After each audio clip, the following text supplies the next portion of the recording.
3 steps from the desk, with the silver tray of seltzer water and cut lemon cooling against her palms, Clara Reed read the lie upside down and understood that she had perhaps 4 seconds to stop a blind man from signing his life away. The pen was already in his hand. The Duke of Aldermore held it the way he held everything now, carefully, by feel, his broad thumb finding the nib and turning it until the metal pointed away from his cuff. Summer light fell through the tall library windows in long gold bars, full of slow dust, and the heat lay over the room like a second carpet. A wasp knocked itself against the glass.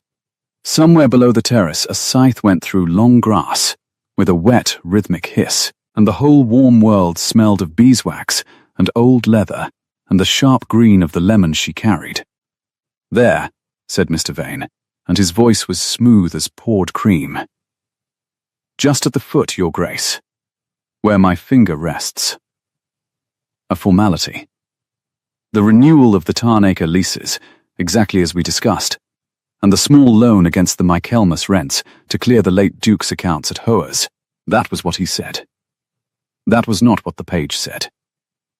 Clara had set down enough trays in enough rooms to make herself furniture, and furniture is permitted to see. She saw the heading in its black law hand, and she saw that the word at the top of the deed was not lease, and was not loan. It was trust. A deed of trust, conveying the management of the Aldermore estates, in their entirety, to one Roderick Vane, Esquire, during the natural infirmity of His Grace the Duke, and the Duke's own broad, beautiful hand was lowering the pen toward the line that would make it true. She did the sum a clergyman's daughter could do in her sleep. A man does not draw a deed conveying everything to himself and read it aloud as a small loan, unless he means the reading to be the only thing the blind man ever knows of it. 4 seconds. She used 3 of them crossing the floor, and on the 4th she struck the pen from his hand. It was not gentle. The tray went one way, scattering lemon, and her open palm cracked against his wrist hard enough to sting her own bones, and the pen leapt from his fingers and skittered across the deed, laying a long black wound of ink from corner to corner before it dropped and rolled under the desk. Seltzer water spread bright across the turkey carpet. The wasp stopped. The scythe below went on hissing, indifferent, and for one whole breath the library was so silent she could hear the sealing wax candle gutter on the blotter. "Who is that?" said the Duke. Not a question. His head had come up and turned, by an inch, toward the place where she stood with her stung hand still raised, and her heart going like a hare's. Mr. Vane recovered first. He always would. Clara had marked that about him in the 3 days he had been under this roof, the way a snake recovers, all at once and from the middle. A clumsy girl, he said, rising, and his handsome face had arranged itself into pained patience. "Your Grace, I do apologize. The heat, no doubt, and these creatures are forever underfoot. I shall have Mrs. Pell deal with her. If you will permit me to mend the page, we may have the matter concluded before." No. The Duke set both hands flat on the desk. He was a young man, younger than the gravity of him let strangers believe, not above 27, with dark hair gone too long at the collar, and shoulders that strained the seams of a coat he had plainly not stood still long enough to have refitted since the fever. The pale ruin of his eyes turned the room without finding it. "No one will deal with anyone." The girl struck my hand. "A servant in this house laid her hand on me, and before I have her turned out of doors I should like, Miss Vane, to know why." "Curtains," murmured Mr. Vane, "or moths." "Your Grace, truly, the mind invents reasons where there are none. She has a tongue, I think." The dead eyes came round, and though they could not land on her, they landed near enough that Clara felt it like a hand on the back of her neck. "You girl, you will tell me what you saw, and you will tell me plainly, or you will tell it to the magistrate. Choose." Below the terrace the scythe stopped at last. The silence it left was enormous. Clara wiped her palm down her apron, which did nothing for the ink, and steadied her wonderfully. "I saw the word trust, Your Grace," she said, "at the head of the deed, and the word infirmity, and Mr. Vane's name written into a place where, By the sound of what he read you, only the bank's name had any business to be.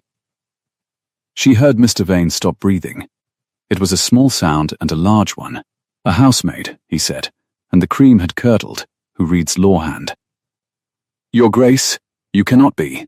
I can read print, and I can read a clerk's fair copy, Clara said to the Duke, because the Duke was the one holding her fate, and a deed of trust is written in both, one above the other, so that the man who cannot follow the long hand may follow the short.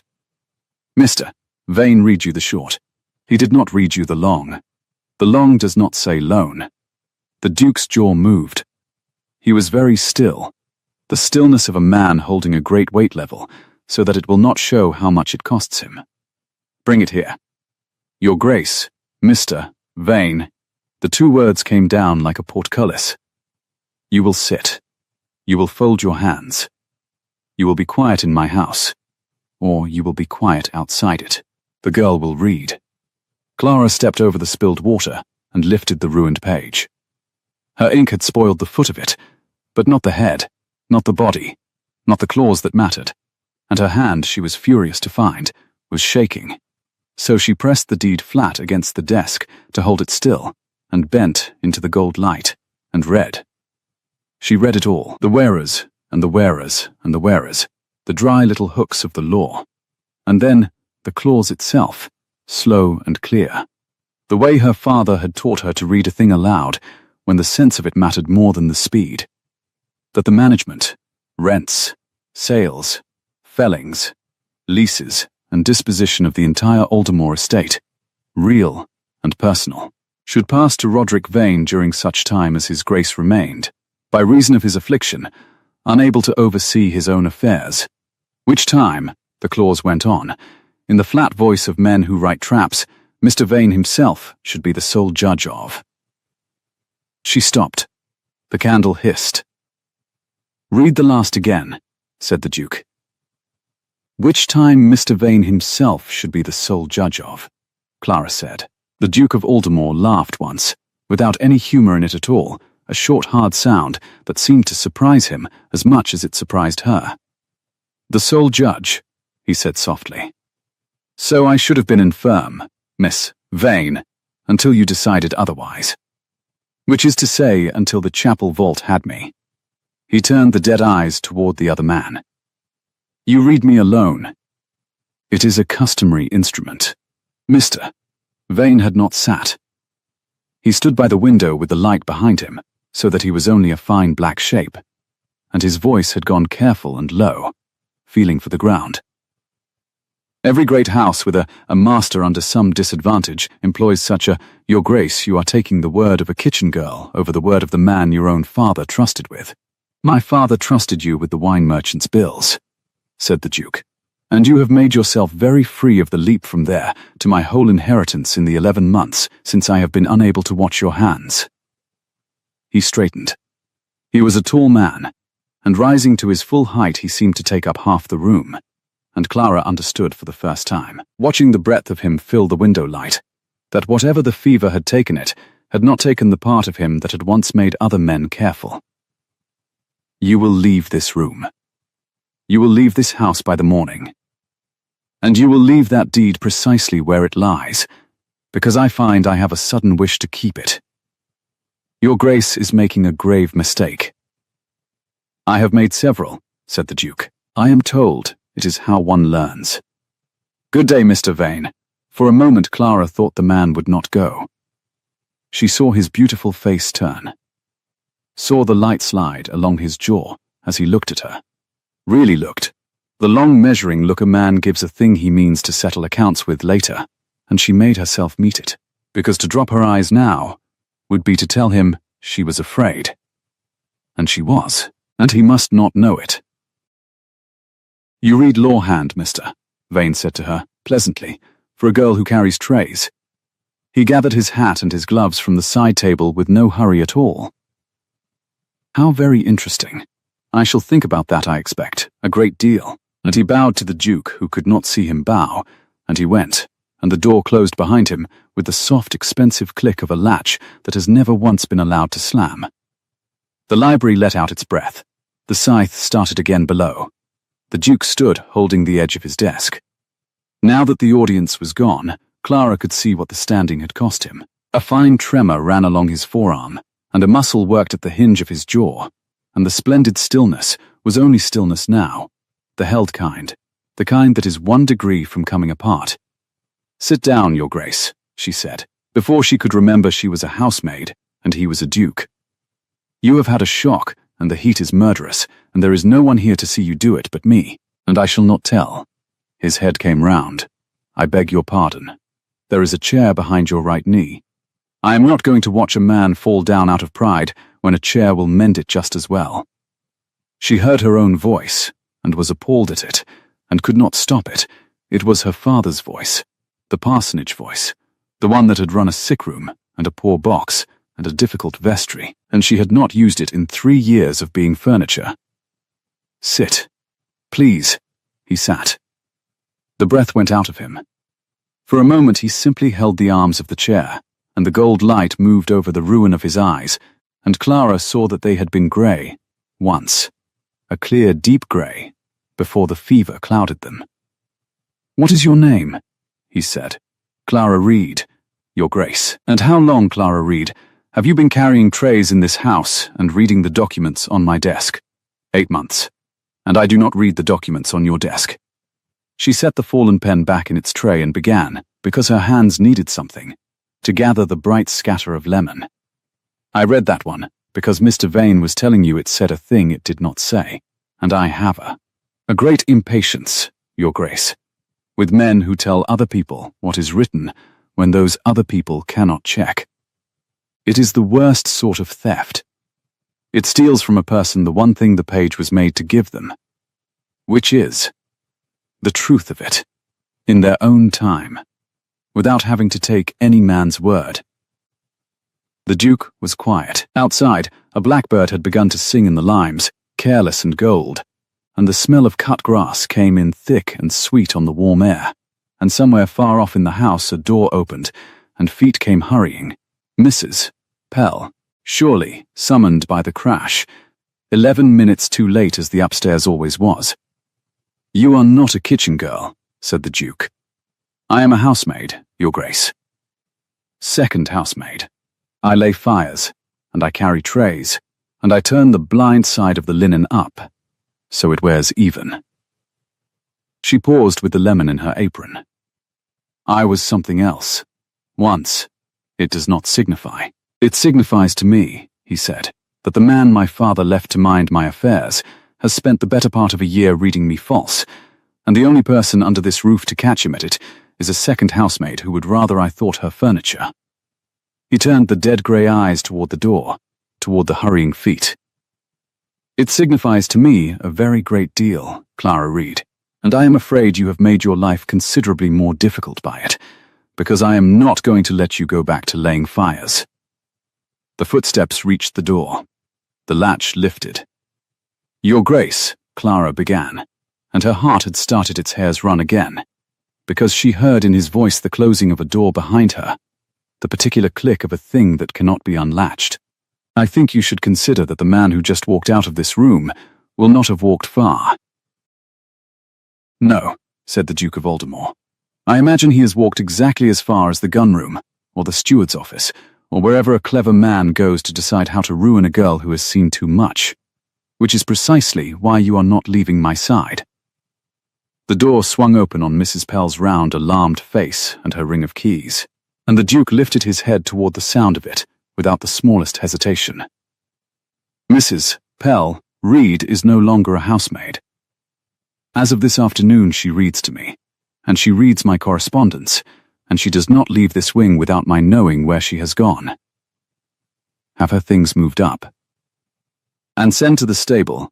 I want to know the moment Mr. Vane's horse is brought round, and I want to know which way it turns at the gate." Mrs. Pell's mouth opened. She was a spare, dry woman who had buried 2 masters and a deal of nonsense, and had, Clara would learn, exactly one expression for catastrophe, which was the same as her expression for a delayed fish delivery. She looked at the ink across the desk, and the water across the carpet, and the lemon in the new reader's apron, and the second housemaid standing where no second housemaid stood, beside the master's chair, as though she had grown there. "Well," said Mrs. Pell, "I did say, when she came, that she folded the linen too clever for the wages. She stepped in and set her keys to rights at her waist. Reads to you." "Yes, Your Grace. And shall I tell the hall she's risen, or shall I let them find out the natural way, by being wrong about her at supper?" "Tell them what you like," said the Duke, "so long as you tell them she is under my hand now." "Under your hand?" Mrs. Pell's flat eye came to Clara, and held a half-second, and in it was something that was not quite warning and not quite blessing. The look of a woman counting the cost of a thing she cannot stop. "There's them as'll have a deal to say about that below stairs, Your Grace." A young woman read up out of the housemaid's room into the master's wing in a single afternoon. "But I'll not be the one to say it. I never argue with weather, or with dukes." She turned for the door, and stopped, and added, without turning back, "I'd lock that deed up, all the same. Mr. Vane has a lovely way with a latch." She went. Her keys chimed away down the passage. The Duke sat in the gold and dust with his ruined eyes and his trembling forearm gone quiet now, and Clara stood beside him, with 3 years of careful invisibility lying broken on the floor at her feet like the spilled water, and she thought, with the clear, cold part of her that had always frightened her father a little, "You wanted to be furniture, and you have gone and made yourself the most interesting object in the county." "Your Grace," she said, "if I am to read your correspondence, you should know the first thing I would read you is the truth, which is this. I am very glad I struck your hand, and I am very sorry that being glad of it has put us both in a great deal of danger. Because a man does not draw a deed like that one, for a small reason, and whatever Mr. Vane truly wants from Aldermore, he has not got it yet, and he is not the kind to go without." The blackbirds sang on in the limes. The Duke turned the deed face down on the desk with one broad, deliberate hand, the way a man covers a card he means to play later, and for the first time something moved at the corner of his hard mouth that was almost not a smile, but the foundation a smile is built on. "Then we had better find out what he wants," he said, "before he comes back to take it. Read me the deed again, Clara Reed. All of it, slowly, and this time, tell me where you think he hid the rest of the lie. Because a man who steals a whole estate in the body of a page does not put his one honest word in the title." Clara drew the candle nearer. Beyond the windows the long summer afternoon burned gold over the parkland, and a mile off down the avenue, where the limes met the gate, a single horseman had reined in at the turn, and sat a moment, unhurried, looking back at the great pale house, and then chose, deliberately, the road that led not away to London, but down into the village, and the church, and whatever waited there that a clever man might use. She did not see him go. She had already bent to the page. The candle threw its small, unsteady light across the law hand, and Clara read the deed again from the top, slow as a hymn, while the Duke sat with his head bent toward her voice, and his broad hands folded on his knee. The seltzer water was drying to a stiff pale stain on the carpet. The lemon in her apron had begun to sweeten the warm air with a smell that did not belong in a room of law and dust, and she found it steadied her, the way a kitchen smell will steady anyone. "There," she said, near the bottom of the second clause. "There it is, the rest of it. He hid it in a list, the way you would hide a wolf in a flock by giving it 4 legs and telling you to count quickly." She set her finger on the line, though he could not see her finger. "It reads the leases, the rents, the sales, the fellings, and then, in the same breath, with no more weight than the rest, and the advowson of the parish of Aldermore, with the right of presentation thereto." The Duke lifted his head. "The living. He has taken the church living. The right to name the next rector." Yes, Clara's mouth had gone dry. "It is a small thing, in a deed that swallows a whole estate. A man reading quickly would step over it. But it is not a small thing, Your Grace, to a man who wants something said in a church, or something kept quiet in one, or something in the registers that wants a friendly hand over it. The registers. He turned the clouded grey eyes toward the window, toward the far green where the limes ran down to the gate. What would a man want in a parish register that he would steal an estate to lay his hands on? A birth, said Clara. Or a marriage, or the absence of one where there ought to be. She heard her own steadiness and was grateful for it. The parsonage voice held. Those are the only 3 things kept in a register that can ruin a great house, Your Grace. A name in the wrong column, or a name in no column at all. A blackbird sang on in the limes, unbothered. The Duke was quiet a long moment, and the tremor that had run his forearm came back once and went. You speak of registers, he said, as a woman who has handled them. She had walked straight into it. 3 years of being furniture, and she had laid the whole of herself on the desk in a single afternoon. My father kept one, she said. He was a clergyman. I told you it did not signify. You told me a great many things this afternoon that did not signify, Clara Reed, and every one of them has turned out to be the hinge the door swings on. He said it without heat, almost, she thought, with something that in a man less ruined might have been amusement. Where did your father keep his register? The lemon was very loud in the silence. Here, Clara said. In the village.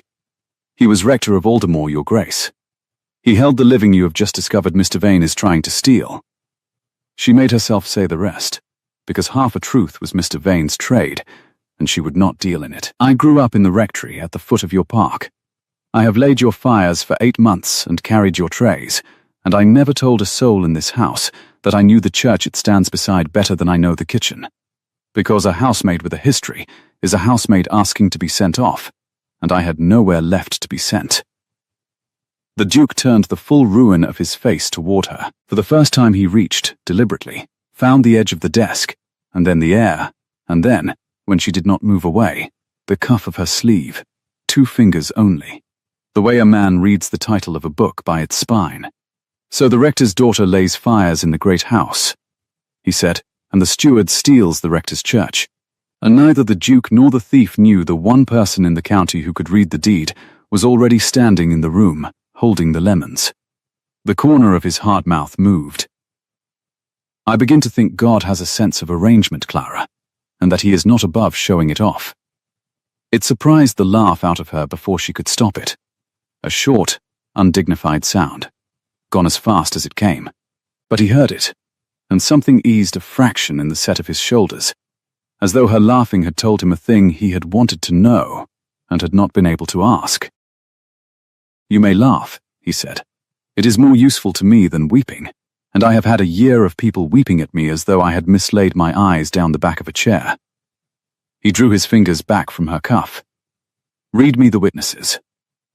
A deed is only as honest as the men who swear to it, and I should like to know whose names Mr. Vane found willing to sit at the bottom of a lie.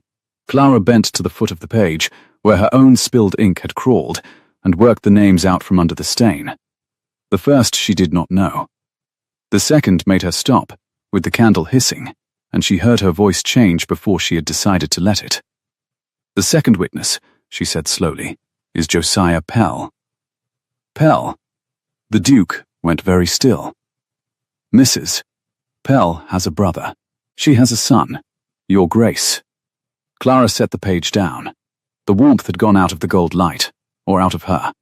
Josiah Pell drives the cart to the market town on Tuesdays, and he is the gentlest soul on the place, and he cannot write his name. He makes his mark. Someone has written his name in full, in a clerk's hand, on a deed that gives away an estate. She looked at the bent dark head, the clouded eyes, the great motionless shoulders. Which means either Mr. Vane has forged a witness, or he has bought one, and taught him his letters for the purpose, and either way Mrs. Pell's boy is now standing under the same roof as the thing that can ruin him. The blackbird stopped. Somewhere far down the house a clock began, sweet and small, to tell the half hour, and below the terrace the scythe had at last gone silent, and in the new quiet Clara heard the thing she had been listening for under all of it. The sound, faint and unhurried, of a single horse coming up the avenue, walking, in no haste at all, toward the house its rider had left not 3 hours before.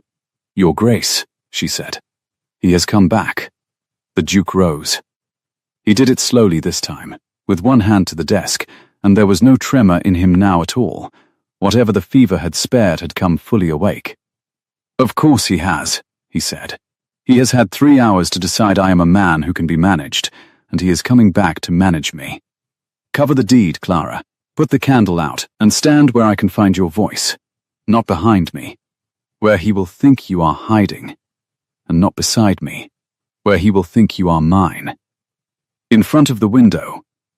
Let him see exactly how little I intend to be ashamed of you."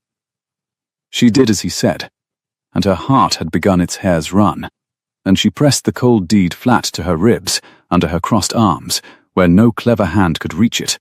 The feet came through the hall. 2 pairs, she counted, not one. And the latch lifted, and Mr. Vane came in out of the gold evening, with his hat already in his hand, and his beautiful face composed into sorrow.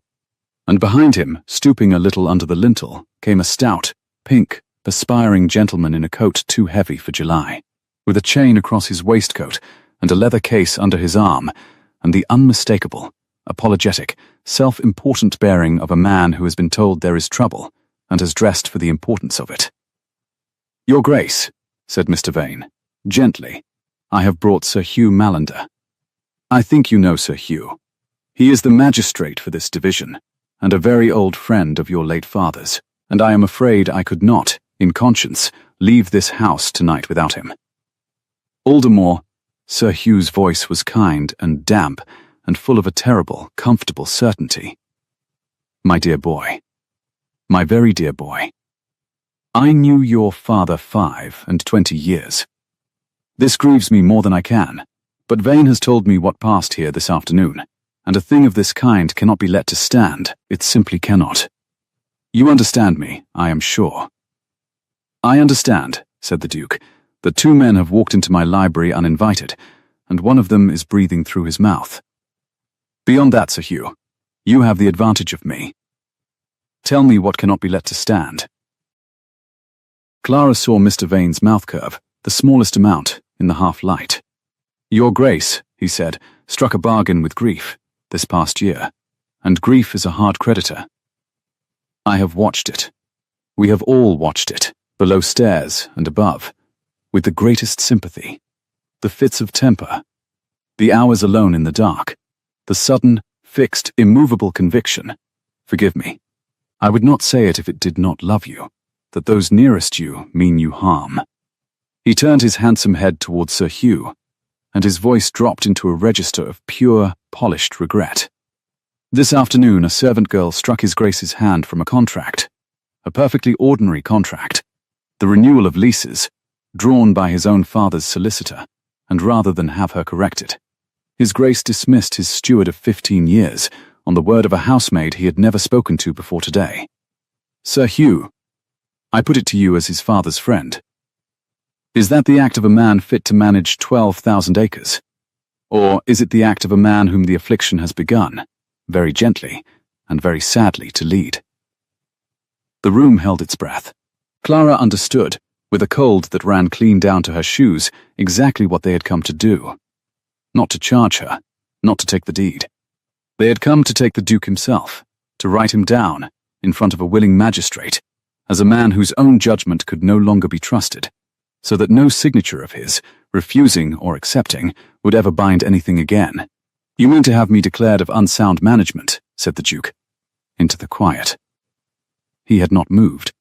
"A commission of inquiry, a jury of the county to sit and look at me, and decide whether the blind man knows his own mind.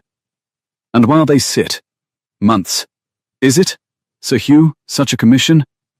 The estate must be managed by some careful, sober hand the court appoints. Yours, I should imagine, Mr. Vane, since you know where everything is kept." "I should accept the burden only with sorrow," said Mr. Vane.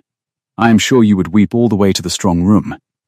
The Duke said it pleasantly, and Clara saw Sir Hugh blink, because it was not the voice of a man whose mind had come loose, it was the voice of a man who had counted every card in the other man's hand. "Sir Hugh, you have known me since I was in skirts. Ask me something. Anything a madman would fail. Ask me the rents of the home farm, or the date of my father's passing, or the year of the king's accession, or what I had for my breakfast. Go on. You came to judge my wits. Use them. My dear boy, ask him instead, said Clara, to read you the deed. She had not meant to speak. She heard the words leave her the way the laugh had left her, ahead of her permission, and both men turned, and Mr. Vane's beautiful face went, for a quarter of a second, perfectly blank, the blankness of a snake that has felt the ground move. The clumsy girl, he said, recovering, to Sir Hugh, in a tone of wonder. You see how it is. She speaks for him now. She stands in his light and answers in his place. Sir Hugh, I ask you, whose house is this? It is mine, said the Duke, and she stays in it. Clara, you have the deed. Sir Hugh is an honest man who has been told a tidy story by a clever one, and the cure for a tidy story is an untidy fact. Read him the clause about the advowson. Read him the name of the second witness. And then, Sir Hugh, you may decide for yourself which man in this room has lost his hold on what is real. Clara drew the deed out from under her crossed arms. Her hands were not quite steady, but the parsonage voice was, and she fixed her eyes on the damp pink magistrate, and not on the white-edged stillness of Mr. Vane, and she read. She read the clause that gave the whole estate to Roderick Vane, for as long as Roderick Vane alone should judge the Duke unfit. She read the advowson swallowed in its little list. And she read the foot of the page, and witnessed by Josiah Pell. And into the silence that followed she said, levelly, Sir Hugh, I have known Josiah Pell since I was a child in the rectory below this park. He cannot write his name. He makes his mark, a cross, like the gentlest of men do who were never schooled. That signature is in a clerk's fair hand. Someone wrote it for him, or in his place. I leave it to you which. The clock finished telling the half-hour somewhere in the house, and stopped, and the evening light came level and red through the limes, and Sir Hugh Mallander stood with his leather case under his arm, and his pink face slowly emptying of its comfortable certainty, looking from the blind Duke to the spilled ink to the girl with the deed, and Clara watched him begin, with the slow reluctance of a kind man who has been handsomely deceived, to be afraid he had nearly done a wicked thing. Vane, he said, is the girl right about the witness? The girl, said Mr. Vane, and the cream was quite gone now, scraped down to the flint underneath, is a discharged clergyman's daughter who has spent 8 months making herself agreeable in a great house, with no master to watch her. I should be very slow, Sir Hugh, to take her account of a signature. I should be very slow to take her account of anything. There is a great deal about Miss Reed's coming to Aldermore that would repay your looking into. A very great deal, and I wonder that a man fit to manage his own affairs would raise a creature out of the housemaid's room into his private wing in the space of one afternoon, and call it good judgment. He turned the long measuring look on Clara again, the one he had given her over the deed, the one that promised a reckoning. Where did you go, Miss Reed, when your father lost his living? It is a small parish. People remember. I have been remembering, this afternoon in the church, such an instructive place. A church. All those registers. And I find I have a great many questions, and I think Sir Hugh would like to hear the answers before he decides whose mind is sound. The blood went out of Clara's face. She felt it go. She had spent 3 years burying the reason her father had lost the living, and she had buried it deep. And Mr. Vane had spent his 3 hours not in the gun-room, and not on the London road, but in her father's church, among her father's registers, with the right of a thief who had just discovered he held the key to it, and whatever he had found there was now a loaded thing in his clever hands, and he had just, very gently, let her see that he knew it. That will do, said the Duke. His voice came down quiet and absolute, and for all that he could not see, his ruined face had turned with perfect aim to the exact place Vane stood. You will not question my reader in my own library, Mr. Vane, as though it were your court. Sir Hugh, you have seen the deed. You have heard the witness. You will go home, and you will sleep on what nearly happened here tonight, and in the morning you will ask yourself which of us came to you with a forged signature in his pocket. Now both of you will leave. The girl stays. The deed stays. And the next time you come into my house, Mr. Vane, you will come through the front of it and be announced, like a man, and not creep in at dusk behind a magistrate, like a thing that wants the dark to do its arithmetic. It was magnificently said. Clara would think so afterward, lying awake. But she watched Mr. Vane's beautiful face take it, and she saw that it did not land where the Duke meant it to land, saw the small, secret, satisfied settling at the corner of the man's mouth, and understood that he had got exactly what he came for. Not the deed, not even the magistrate's signature. He had come to find the soft place in the wall, and she had handed it to him herself, with her own history, in front of the only man whose good opinion of her now stood between her and the road. "As your grace wishes," said Mr. Vane, and bowed his lovely bow, and gathered the bewildered Sir Hugh with a hand beneath the elbow. "I am, as ever, only sorry. Good night, your grace. Good night, the smallest pause, the cruelest courtesy, Miss Reed. We shall talk again, I am sure, about the rectory, and about the year you have all so kindly agreed to forget." The door closed behind them, with its soft, expensive, unhurried click. For a long moment, neither of them spoke. The red light failed in the windows. Out in the limes the blackbird had given up, and the first owl had not yet begun, and the warm dark came into the corners of the library, smelling of beeswax and old leather, and the dying sweetness of the lemon on the floor. And Clara stood with the deed pressed to her ribs and her 3 buried years standing up out of the ground where she had put them. "Clara," said the Duke, at last, into the dark he lived in always. "What did he find in the church?" She opened her mouth and found she could not, yet, give him that, not because she did not trust him, but because to say it aloud was to take the spade to the grave herself, and her hands had begun, very quietly, to shake again, the way they had shaken over the deed when the ink would not come right. "Something true, your grace," she said. "That is the worst of it. He has not found a lie about me to spread. He has found a truth, and a truth is so much harder to pull up by the roots." She drew a breath that did not steady her at all. "And he has had it 3 hours, and he has shown me he has it. Which means he does not mean to use it yet. He means me to lie awake over it. He means me frightened. A frightened reader makes mistakes, and a reader who makes mistakes can be sent away, and once I am sent away there is no one left in this house who can tell you what the page says against what the voice says, which is the whole of what he wants, and always was." The Duke was silent. Then he crossed to her, surely, unhesitating, his hand finding the back of the chair, the edge of the desk, the warm air, and at last, with great care, her shoulder, where he let it rest, broad and steady, and certain in a way the rest of him this past hour had not been allowed to be. "Then you will not be sent away," he said. "Whatever he found. Do you hear me?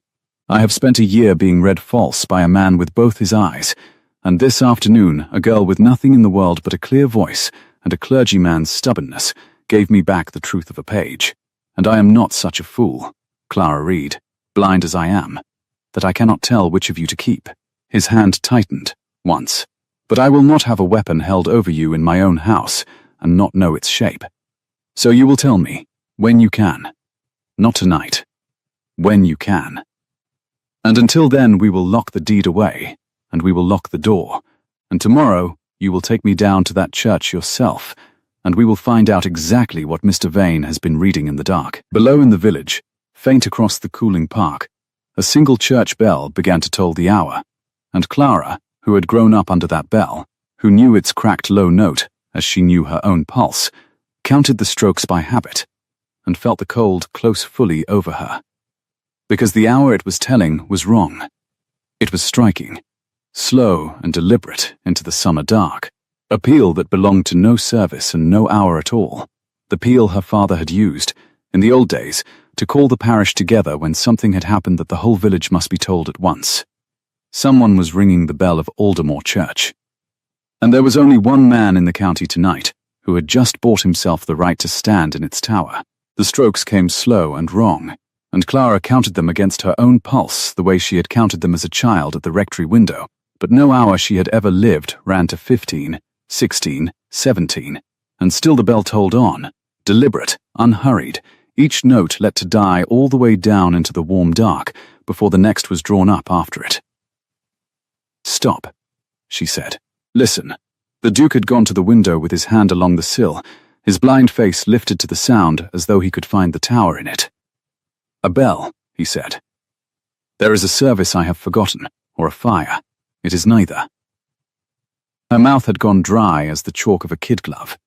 "There is a rhythm to a fire peal, Your Grace, quick and broken, every man hauling at once. This is not that. This is the slow toll, one stroke, and the whole of it let to fade, and then another. My father used it perhaps 4 times in 20 years. She pressed the cold deed harder to her ribs. It is the call to assembly. It says, leave your supper, leave your beasts, come to the church, every soul of you. Because a thing has happened that the whole parish must be told together, tonight, and out of the rector's own mouth. And the rector, said the Duke, is gone, and the man who has the ringing of that bell tonight is the man I turned out of my library 3 hours ago. Yes, he was very still against the last grey light.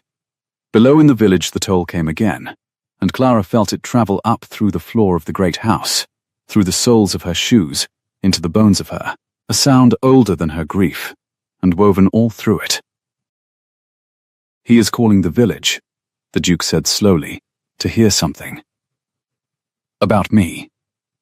About you. About me, Your Grace.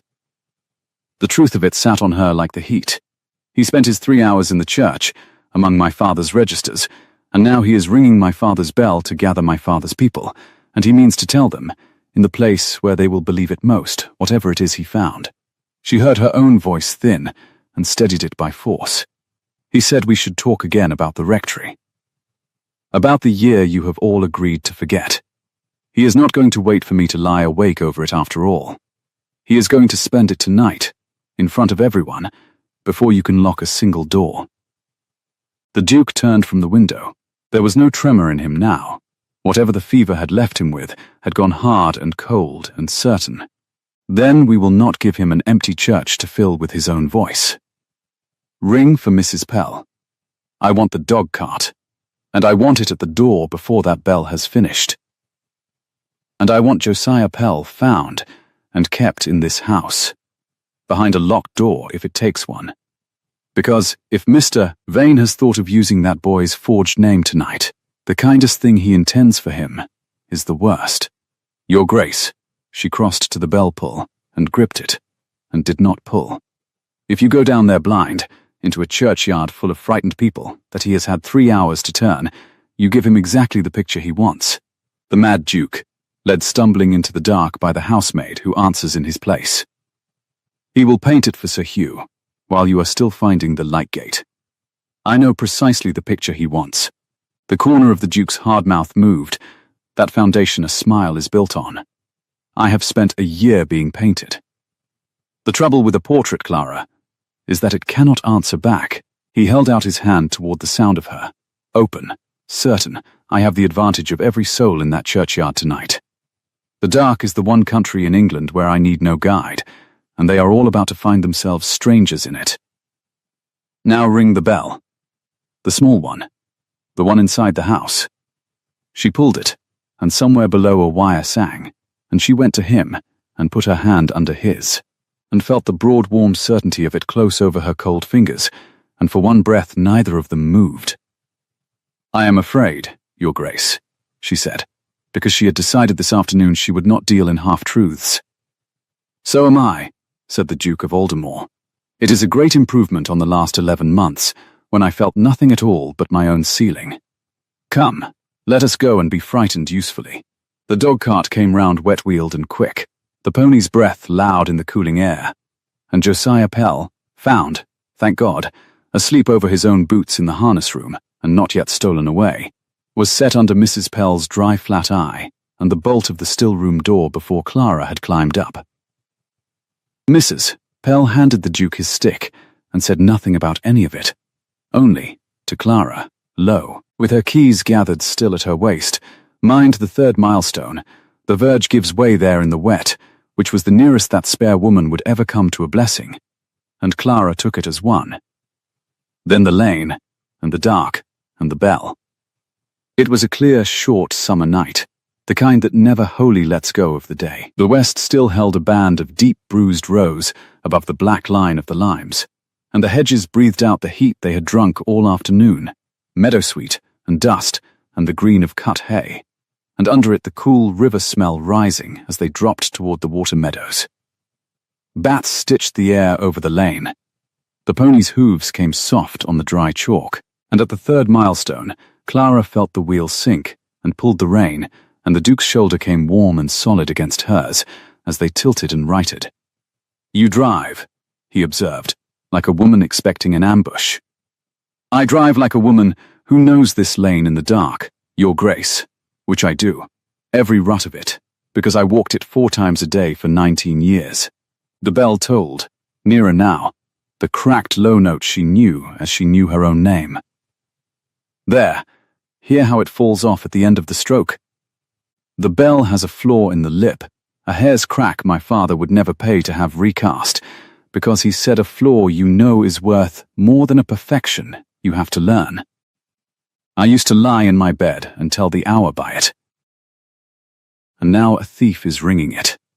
And now a thief is ringing it." Her throat closed.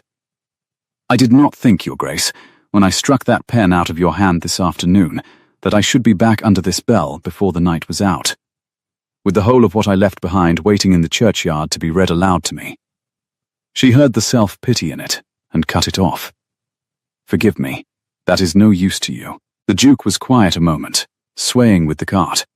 "When my father was laid in the vault," he said, "they tolled this bell, and I stood at the chancel step and could see the faces, then every one, all turned to me, all waiting to see whether the young Duke would hold or break. I held. It was the last great thing I ever saw with these eyes, a church full of faces deciding what I was." His blind profile was calm against the dying rose. "Tonight there will be a church full of faces again, deciding what you are. The difference, Clara, is that this time I cannot see them, and so, for once, their deciding need not get inside me. I shall stand in my own dark and judge them by their voices, the way I have learned to judge everything. It is a useful trick. I recommend it. Whatever they say of you tonight, do not let their faces in. Keep to the voices. The voices lie less than the faces, because a man minds his face and forgets his throat." She looked at him in the last light, the too long dark hair, the splendid ruined eyes, the shoulders that strained the coat no one had refitted, and something turned over in her that she had no business letting turn. "That is the most useful thing anyone has said to me in 3 years, she said. "I have a great deal of useful nothings stored up," said the Duke. "It is what comes of sitting 11 months in a chair," and he said it so dry, so plain, that the laugh came out of her again before she could stop it, short and warm into the bat-stitched dark, and she heard the small ease go through him at the sound of it, the same as it had in the library, as though her laughing told him the ground was still under his feet. Then the lane bent, and the limes gave way, and the churchyard opened below them full of light.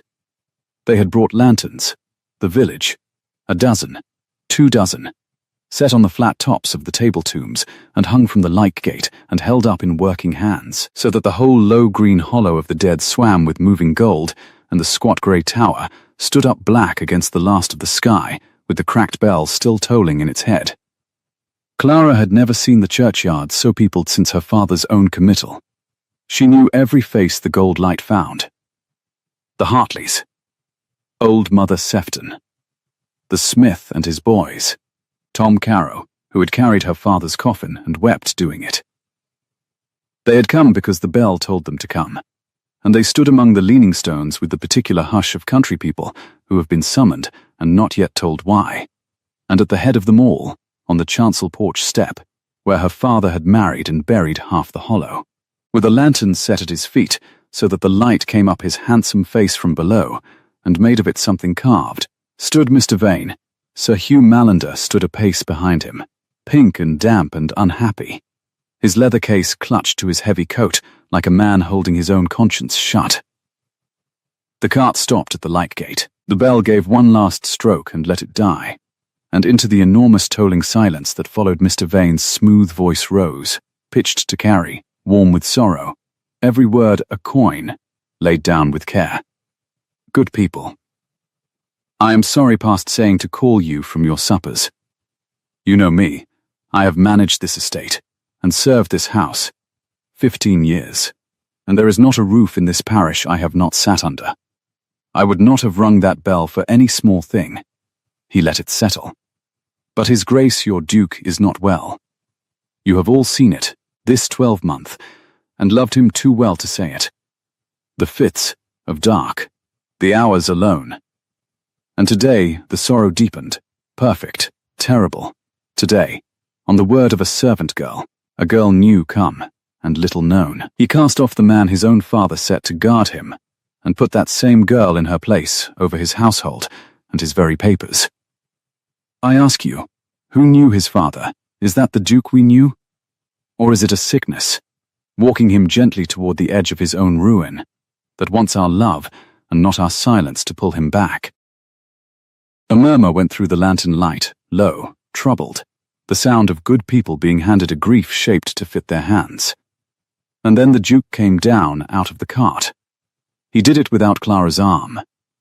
He found the wheel, and the ground, and his stick, and he came through the lich gate into the gold light alone, tall, unhurried, his blind face lifted and level. And he stopped among the graves of the people whose grandchildren now held the lanterns, and he said, in a voice that did not strain at all, and carried clean to the tower, "You have the bell out of tune. Mr. Vane, there is a crack in the lip. It falls off at the end of every stroke." A pause, perfectly held. A man who means to ring my parish to judgment might at least have learned the instrument first. It landed in the hush like a stone in a still pond. Somewhere among the stones a single startled laugh broke and was bitten off.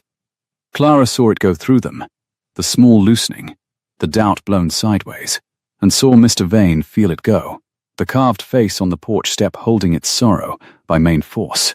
"Your Grace knows the bell," said Mr. Vane gently. "Of course. You were a boy here." He turned it, smooth, all in the middle, the way a snake recovers. But knowing a bell is not the same as knowing your own mind, and I fear, before these good people, I must prove the difference. I had hoped to spare you. You leave me no room. He bent and lifted, from where it had waited on the porch step beside the lantern, a great flat book bound in cracked black leather, its pages swollen with dampened age, its spines stamped in flaking gold. And Clara's heart turned right over in her, because she knew that book the way she knew the bell, the way she knew her own hands. It was the marriage register of the parish of Aldermore, in her father's keeping these 30 years, and she had not seen it since the morning they had been turned out of the rectory with their boxes on the carrier's cart. "This," said Mr. Vane, holding it up into the gold light so the whole hollow could see, "is the register of marriages of this parish. The book your rector kept, the book his daughter, the cruelest courtesy, the smallest pause, Miss Clara Reed, who stands there now at the Duke's right hand, reading his papers and answering in his place, grew up beside." He let it open across his two hands, the spine cracking, the pages whispering, and found, without searching, a place he had plainly already found. His Grace tells us his new reader has a great gift. She reads lawhand. She reads a clerk's fair copy. She can tell, she says, a true signature from a forged one at a glance. She told Sir Hugh as much this very evening, of a witness's name upon a deed. He lifted his beautiful head. Let us put the gift to its proper use. Miss Reed, come up. Come and read your own father's register to your own father's people. Come and read them this. The silence was total. Even the river seemed to hold. Clara stood at the light gate with the lantern light swimming, and every known face in the hollow turned toward her now, and the cold went down through her to the chalk under her shoes, because she knew, without crossing one step, which page he had found. "You need not," the Duke said. low, only to her. His blind face had come round to her exactly. "Clara, you need not move. He cannot make you read. This is theatre." "It is theatre, Your Grace," she said, and her voice came out steadier than she was. The parsonage voice, her father's voice. "But it is true theatre, which is the worst kind. And if I stand here and refuse it, they will fill the refusing with whatever they please. You told me, keep to the voices and do not let the faces in." She drew a breath that did not steady her at all. "I will go up. I would rather they heard it in my own voice than in his." "Then I will come up with you," said the Duke, "and stand in my dark beside you, and we will be frightened usefully, as agreed." He put out his hand, and she took it, broad and warm and certain, and together, the blind Duke and the rector's daughter, hand in hand among the leaning gold lit stones, they went up through the parted village to the chancel porch, where the thief waited with the open book. Mr. Vane laid the register on the flat top of the nearest table tomb, in the full pool of the lantern, and stepped back with the air of a man making room, and Clara looked down at the page he had found, and felt her own past rise up off the paper to meet her. It was an entry in her own hand. A marriage. The 14th of October, in the year she had been 19. The curling fair clerk's hand her father had taught her, that she had been so proud of, that she had used to spare his failing eyes by writing up the register for him those last 2 winters. The names came up at her out of the lantern light: Mary Ann Tellis, spinster, of this parish, and beside it a man's name, and the whole of the truth she had buried 3 years deep stood up in the churchyard and looked at her. "Read it," said Mr. Vane softly, aloud, to them. "I will read it," said Clara, "and I will tell them the truth of it after, which you will not, because the truth of it does not serve you." She set her finger on the line, as she had set it on the deed, and lifted her head, and found Tom Carrow's broad, anxious face in the crowd, and read to him because she could not read to all of them.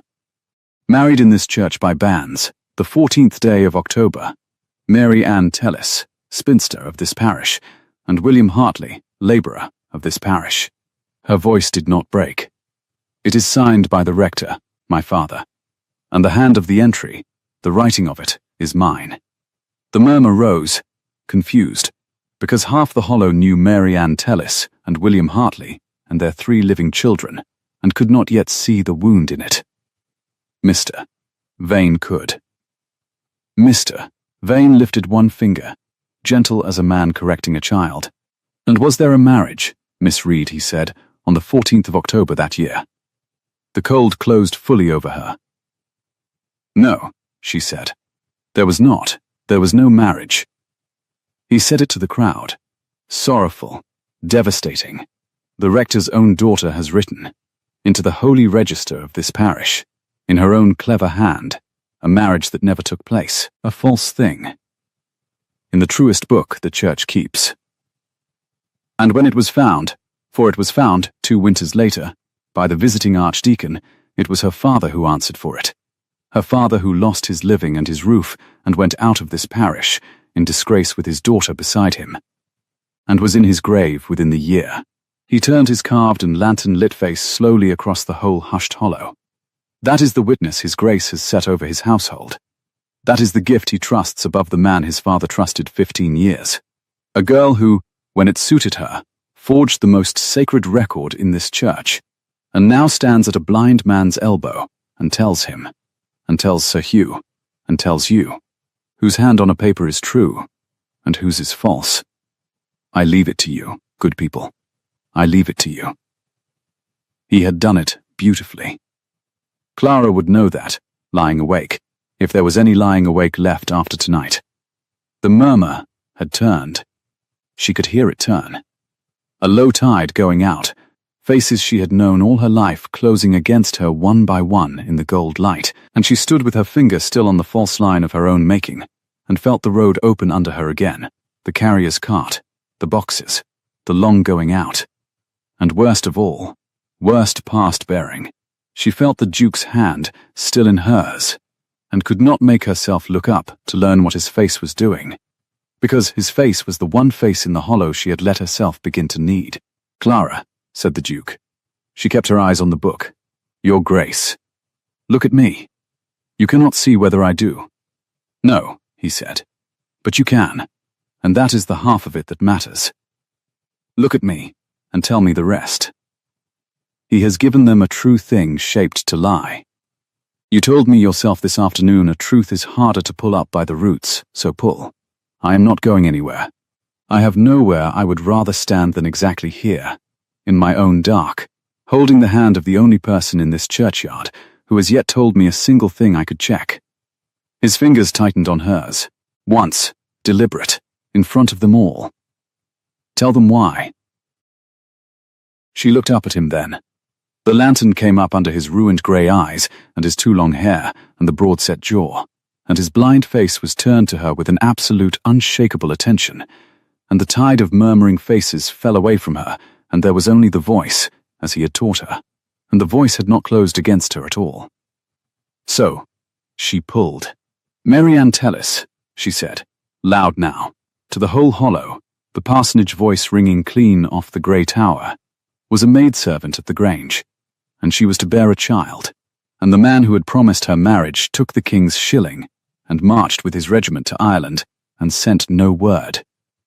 And she came to my father's door in the November cold, with nowhere on this earth to be. Her voice held. She made it hold. My father would not write a false marriage. He was a better Christian than I have ever been, and he said the truth of God's book was not his to bend. Not for pity, not for anything. And he was right. And I have known he was right every day since. But I was 19, and I sat up the night with her, and I heard what they would do to her. What this parish, you, your mothers, would have done to her and to a fatherless child, and in the grey of the morning I took my father's pen, while he slept, and I wrote the lie that gave her a husband and her boy a name. Will Hartley took them both, 3 months after, for love, and not for any falsehood of mine.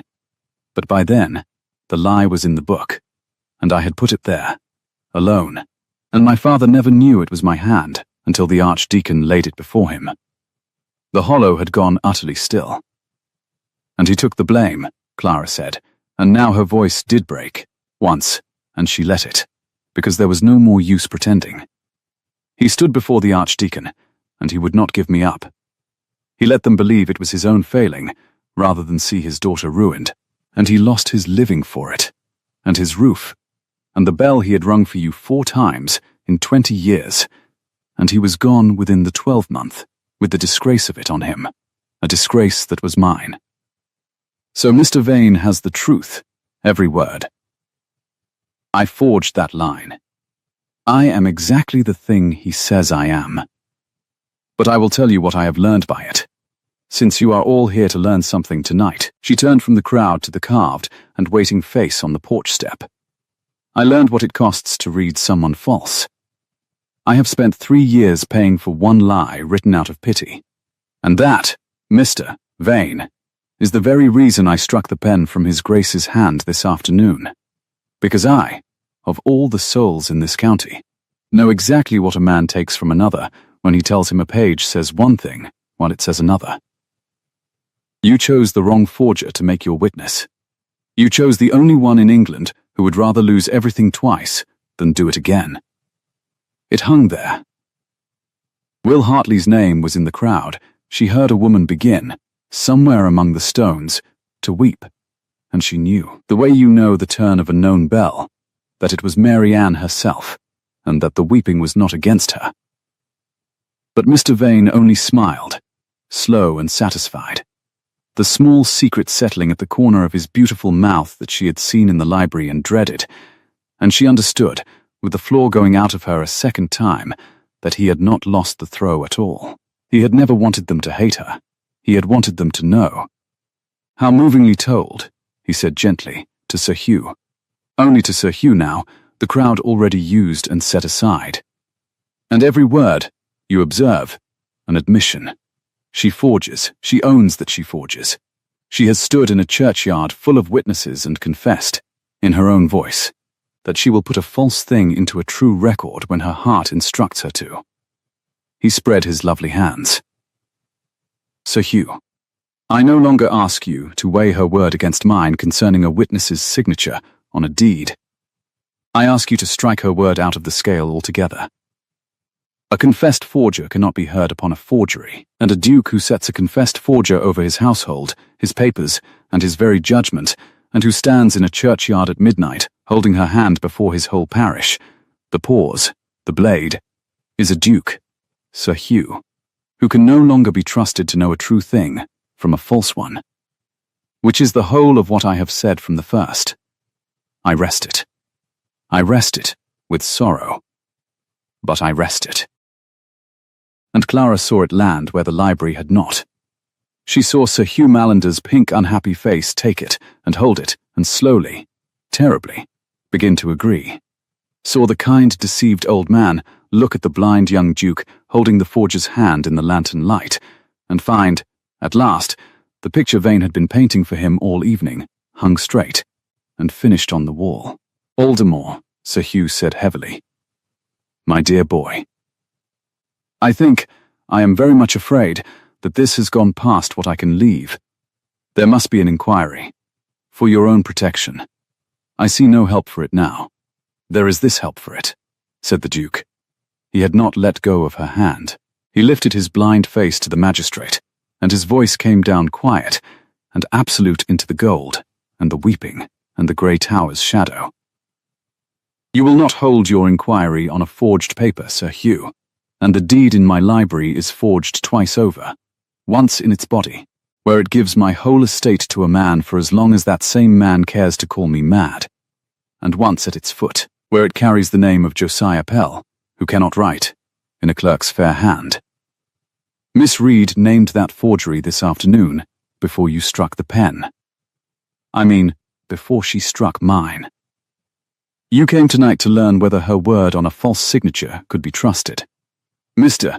Vane has spent an hour proving she knows a forgery better than any soul alive, because she has carried the weight of one for 3 years.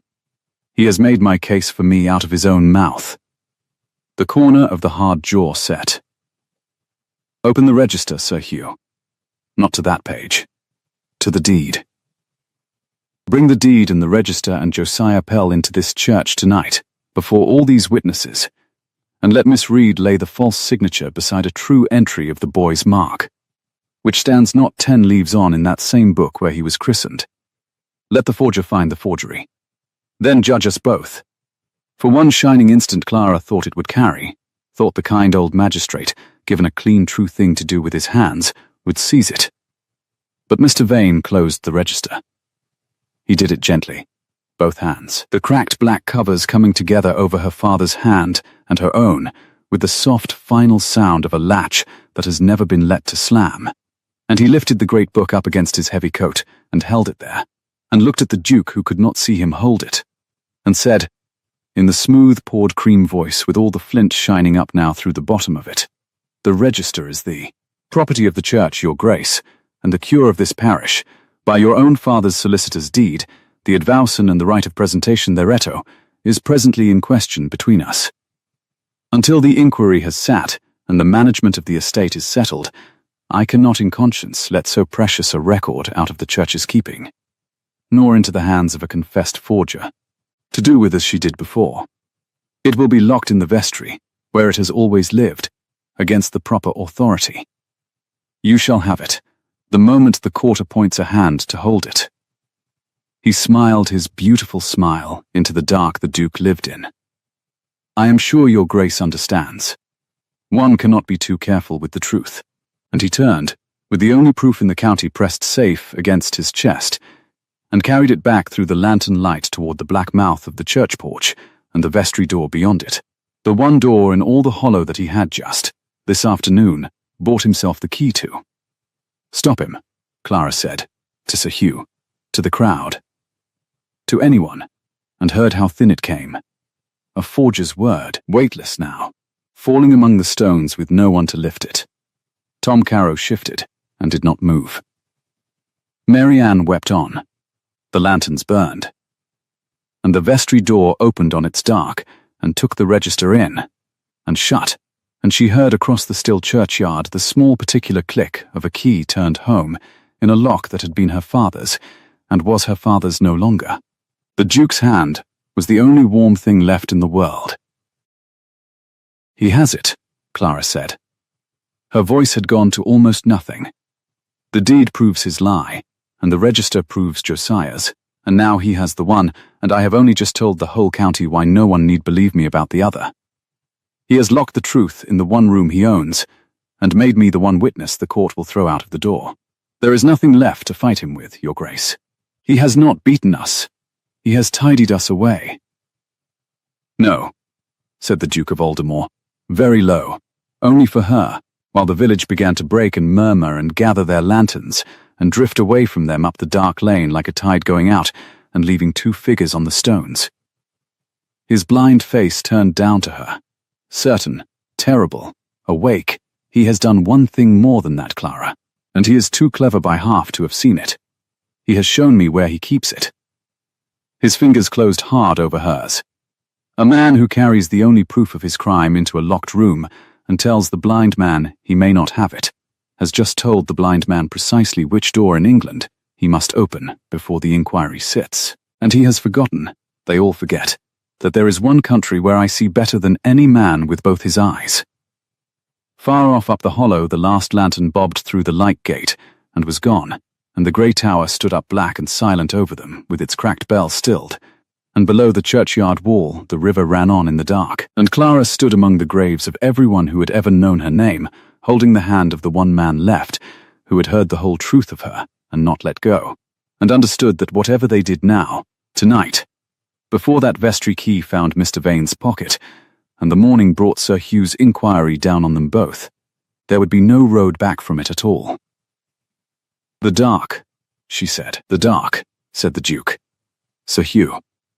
The Duke did not raise his voice, but it went up the dark lane after the magistrate's lantern like a hand laid on a shoulder, and the bobbing light stopped. "You are a magistrate before you are my father's friend, and a magistrate wants a crime he can see, not one he has been told a sad story about. Come back. I have one to show you, and it will take less of your evening than the inquiry you are minded to call." The lantern came back. Sir Hugh's pink damp face swam up again out of the warm dark unhappy, the leather case still clutched to his heavy coat. "Aldermore, I cannot. There is nothing to be gained by. There is everything to be gained, and it is in that vestry." The Duke turned his sightless face toward the black mouth of the porch where the register had gone in. "Send your man up to the house on the cart. Have them bring two things and waste no breath on questions. The deed that lies face down on my library desk, Mrs. Pell will give it him. She has the key now. And the boy, Josiah Pell, who is behind the still-room door. I want them both here within the half hour, and I want you to stand on this exact stone until they come. Because if you walk off up that lane tonight, Sir Hugh, you walk off having helped a clever man rob a blind one, and I do not think you will sleep on it the way you mean to." For a moment the old man wavered, the lantern trembling a coin of gold across the leaning stones. Then he turned and gave the order, low and quick, and the cart boy was gone into the dark with a rattle of wheels, and the river ran on below the wall, and the smell of the night came up thick, meadow-sweet and bruised grass, and the green river damp, and, under it all, the cold stone breath of the church itself, older than any of them. "Clara," said the Duke, "take my arm. We are going in." She took it. The muscle under the coat was hard as the desk edge had been. "He has the key, Your Grace." He locked the vestry. We heard it. "He has locked the vestry," the Duke agreed, and the corner of his hard mouth moved. "He has not locked the church." A man who has spent his life among latches forgets that there is more than one road to a room when the man beside you grew up running the whole of it barefoot. You did you not? You said 4 times a day for 19 years. 4 times a day. Her throat was tight. I know every stone of it. Then for once in this long year, I have brought the right guide into the right country, and the country is the dark, and I am at home in it. He turned them toward the porch. "Walk me to the chancel step. After that, I think, it will be my turn to lead you." They went up through the porch, and the night fell away behind them, and the dark of the church closed over their heads like water. Clara had not been inside it since the morning of the boxes. The cold came up off the flagstones through her thin soles. The air tasted of old incense gone to dust, of gutted tallow and damp hassocks, and the sweetish rot of the swollen prayer books in the pews. And far up in the blackness, the cracked bell hung silent in its frame, and she could not see her own hand before her face. "I cannot see," she whispered. "Your Grace, I cannot see at all." "No," said the Duke, and his voice in the dark had changed. "Easy now, unhurried, a man who has come in out of the cold, and I cannot see in the noon of the day. So we are very nearly equals at last, you and I find I have missed it."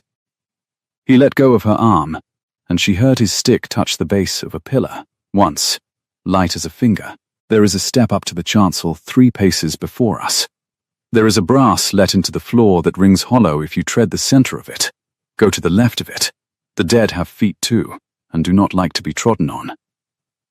The vestry door is in the north wall, behind the choir stalls, and it is oak, and it has a floor I have known since I was 6 years old, and hidden it from my tutor." She heard the smile come into the dark. "Give me your hand, mind the brass. Now, listen. Do you hear that?" She held still. Somewhere ahead, beyond the choir, came a small busy sound, paper, the dry whisper of turned leaves, and the scratch, faint and furtive, of a pen. "He is in there," she breathed. "He is in the vestry now. The door is locked from the inside. He is, Your Grace, he is writing in it. He is writing in it," said the Duke, very soft, "because he found tonight that the boy's forged name will not bear a second forger laying a true mark beside it, and a clever man does not leave a flaw in the wall when he can mend it before morning. He is in there altering the deed, or the register, or both, by a single candle." His hand tightened on hers. "Which means there is a candle, Clara. That is the one thing in the world I do not need and he cannot do without. Take me to that door." They went the last of it together, the blind man and the rector's daughter, hand in hand through the black church past the cold stone families folded in their tombs, and Clara found the choir stalls by their carved ends under her trailing fingers, oak-worn glassy by 300 years of hands, and then the north wall, and then the vestry door, and the thread of yellow candlelight lying along the foot of it like a line drawn under a name. The scratching had stopped. Under the door the light wavered. "Who is there?" Mr. Vane's voice came through the oak. No longer cream, no longer even flint, only a flat alertness. A snake that has felt a board move 2 rooms off. "The church is closed. The register is sealed against the inquiry. Whoever you are trespassing on consecrated. It is the man whose estate you are presently writing yourself into by candlelight," said the Duke pleasantly, to the door, "and the woman you taught the whole parish to despise an hour ago. Open it, Mr. Vane, or do not. It is one to me. I have come for the deed and the register, and I will have them through the door or over it." A silence. Then a low laugh, and the soft scrape of a chair pushed back. "Your Grace mistakes his strength," said Mr. Vane. "I have only to wait for morning. By morning Sir Hugh has called his inquiry, and I have the keeping of every paper that touches this matter, and you have a confessed forger on your arm, and a clouded mind in your head, and the county on my side. I have won the night. Go home, and let me work. There is nothing you can do in the dark." "Now there," said the Duke. "You have said the one foolish thing in a clever evening." And he reached past Clara, found the lintel, found the latch, and with the flat of his broad hand he struck the door, once, with the whole weight of the shoulders that strained his coat behind it, and the old oak with its floor he had known since he was 6, gave at the hinge with a crack like a green bow, and swung in, and the candle on the vestry table guttered wildly in the draught. Clara saw, for one swimming instant, all of it, the little stone room, the iron-bound chest, the great black register open on the table, with the deed laid flat beside it, and Mr. Vane's pen poised over them both, his handsome face turned up white, and startled in the leaping light, a knife of an ink stain fresh under his hand where the candle had jumped. Then the Duke leaned in, calm as a man closing a window, and pinched the candle out between finger and thumb. The dark came down absolute. "Now," said the Duke of Aldermore, into the blackness, in a voice that had not the smallest fear in it anywhere, "we are in my country. Misty, Vane, do not move. There is a chest at your left knee that will have you on the floor, and a step down behind you, and a pillar your shoulder will find if you turn the wrong way. And I know every one of them, and you know none. You have spent a year telling me what the page says. Let us see how you do when you cannot find the page." She heard Mr. Vane lunge. She heard him strike the chest, a grunt, a stagger, the skid of a boot on stone, and she heard the register slide, and she lunged too, both hands out. Blind as the Duke now, and for the first time not minding it, and her fingers closed on the cold, swollen leather of her father's book, and dragged it off the table against her ribs, where she had held the deed all evening. "I have the register," she gasped. "And I," said the Duke, unhurried. "Have Mr. Vane." There was the sound of a man's wrist taken and held, not gently, the way her own palm had not been gentle on his wrist that afternoon, and a sharp indrawn breath, and then stillness. The held kind. The kind that is 1 degree from coming apart, except that this time it was not the Duke who held it. "Let go of me," said Mr. Vane, and his voice had climbed. "You are hurting. You cannot. You are a blind man. You have no witnesses. You have nothing." "He has me," said Clara. "And me." Sir Hugh's lantern bloomed yellow in the broken doorway, and behind it the magistrate's pink face, and behind him, God be thanked, the cart boy white-eyed, and Josiah Pell stooping under the lintel, with his slow, gentle, frightened look, and in Josiah's 2 careful hands, carried the way he carried everything, level, and afraid to drop it, the deed from the library desk. "Aldermore," said Sir Hugh, and his comfortable certainty was all gone now, blown out like the candle. "What in the name of mercy? Bring the light in, Sir Hugh," said the Duke, "and set it on the table, and stand where you can see both the deed and the book, because you are about to watch a forger find a forgery, exactly as I promised you in the churchyard, and I should like you to remember afterward that you saw it with your own 2 eyes, which is more than I shall ever do again." His grip did not loosen on Vane's wrist. "Josiah, lay the deed down. Clara, open the register to the boy's christening. 10 leaves on, you said, from the false marriage. Lay the 2 hands side by side." Clara set the great book in the pool of lantern light, and turned the leaves with shaking fingers, and the dry pages whispered under her hands, and there it was, in her father's own faded brown ink, the entry of a winter morning 27 years gone, Josiah, son of Sarah Pell, baptized this day, and at the foot of it, where a parent or a sponsor set their name, the witness line where Sarah Pell, who could no more write than her son, had made her mark, a single careful cross, pressed so hard into the page the pen had spluttered, the cross of a woman who had wanted it to be right. "There is the family hand," said Clara. Her voice steadied on the work, as it always had, the parsonage voice, her father's voice, in her father's church at last. "The Pells make a cross. Every Pell in this book for 100 years makes a cross. They are good people who were never schooled, and there is no shame in it. And there it stands." She drew the deed across, until it lay edge to edge with the register. "And here is the deed, Sir Hugh. The deed that gives the whole of Aldermore to Mr. Vane, for as long as Mr. Vane alone shall call his grace unfit. And here, at the foot of it, witnessing that gift, Josiah Pell, written out in full, in a clerk's curling copperplate. Every letter of it." She put her finger on the one, and then the other, the cross and the copperplate, in the light, where the old man's eyes could go from the true to the false and back. "Josiah, come and look. Did you write that?"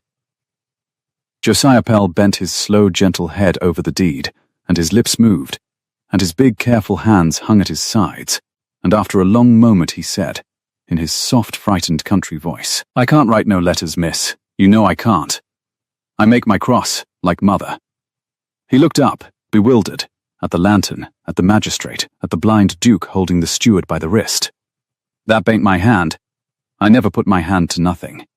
Mist, Vane," He did say there were a paper wanted my mark for the leases, but then he said never mind it, he'd see to it himself. I never, his face crumpled. I never give away nothing, your grace. I'd not for the world. No, Josiah, said the Duke gently, you did not. He gave it for you, and signed your name to the gift, and would have let you hang for it if it ever came to light. He turned his sightless face to the magistrate. There it is, Sir Hugh. A forged witness, in a clerk's hand, on a deed that steals a dukedom, laid against the same man's true mark, in the same parish book, by the same girl you were told this hour was too tainted to be believed. She told you the signature was false in my library before she ever knew Josiah's name was on it. She told you in the churchyard. She has told you nothing tonight that has not proved true to the letter, and one man in this room has told you nothing that has. His grip tightened a last time, and then, with a deliberate contempt that was worse than any violence, he opened his broad hand and let Mr. Vane's wrist go. Now, whose mind is unsound? Sir Hugh Mallinder straightened over the table very slowly, and the lantern light went up his pink face, and Clara watched the kind-deceived old man come, at last, all the way back to himself. Roderick Vane, he said, and his damp voice had gone hard and formal and steady. The voice of the magistrate he had forgotten he was. I am arresting you upon a charge of forgery, and of conspiracy to deprive His Grace the Duke of Aldermore of the management of his estate by fraud. You will come with me tonight, and you will answer at the next assize, and God forgive me. I very nearly... He stopped. He looked at the blind Duke, and at the girl with the register, and his throat worked. I very nearly signed my name to your work. I held the pen this evening. You handed it to me so kindly. I am very good, said Mr. Vane, at handing men the pen. He stood in the small stone room with the broken door behind him, and no candle and no key that mattered any more, and Clara saw the beautiful face try, even now, for the smooth recovery, the all at once from the middle, and fail, for the first time find nothing under it but the flint, and the flint had nowhere left to strike. He looked at her across the lantern. You truly would, he said, almost wondering, rather have lost everything twice than do it again. I did not believe you. I thought it was a thing people said. He let out a breath. I chose the wrong forger. You chose the wrong house, said the Duke. Take him out, Sir Hugh. Through the front of it, and announced, like a man. He set great store by that, this afternoon. The cart boy and Josiah went one to each side of him, and Sir Hugh took up the deed for evidence, with hands that had remembered how to be careful. And Mr. Vane was led out of the vestry, and down the black nave toward the grey square of the porch and the warm summer night beyond it. And Clara stood in the broken doorway, and listened to the soft, expensive, unhurried sound of his going turn, at the last, into the ordinary scuffle of any man walking where he is told. The latch on the great west door, when they let it fall behind him, was finally, after all this long day of soft clicks, allowed to slam. The echo of it went up into the dark, where the cracked bell hung, and woke a single low note out of it, faint and flawed, and dying all the way down. And then there was only the river under the wall, and the cold stone breath of the church, and the two of them left alone in the place where her whole life had started and ended, and now, it seemed, would have to start again. Clara set her father's register gently back upon the vestry table, and laid her two hands flat on its swollen leather. And the 3 buried years came up out of the ground all at once, and she found she was weeping at last. Not for fear now, the fear was gone with the slammed door, but for the long going out, and the boxes on the carrier's cart, and her father standing before the archdeacon with her sin held against his chest, and his living going out of his hands. And never, once, not once, giving her up. He took the blame, she said, to the dark, to the book. He let them put me out gently as his daughter so they would never know I was the forger. And it cost him everything. And he went out of this church he had served for 30 years with my lie on him. And I have never been able to set it right. Because the only way to set it right was to stand up in front of everyone and say it was me. And tonight I have, Your Grace. Tonight I finally have. And it has changed nothing for him. He is past hearing it. It has changed everything, said the Duke. She heard him come round the table to her in the dark, surely unhesitating.